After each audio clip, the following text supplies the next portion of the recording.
अजित पवारांच्या निधनानंतर बारामतीचा पुढचा दादा कोण अशी चर्चा सुरू असतानाच पुण्यामध्ये बारामतीत पुतण्या रोहित पवारांनी काकाच्या पावलावरती पाऊल ठेवत दादा बनण्याच्या दिशेनं वाटचाल सुरू केल्याच्या चर्चा रंगल्यात।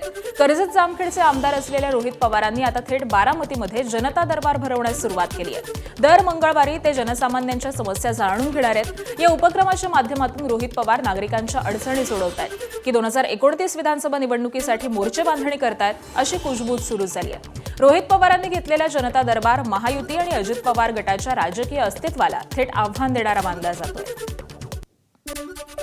लोक मला भेटतात की ॲडमिशनचा विषय, आता 11वी 12वीचे ॲडमिशन सुरू आहे, काही 5वी ते 10वी पर्यंतच्या पण ॲडमिशन सुरू आहेत। त्याचबरोबर या तालुक्यामध्ये माझी कंपनी आहे, 300पेक्षा जास्त पोल्ट्री फार्मर आहेत।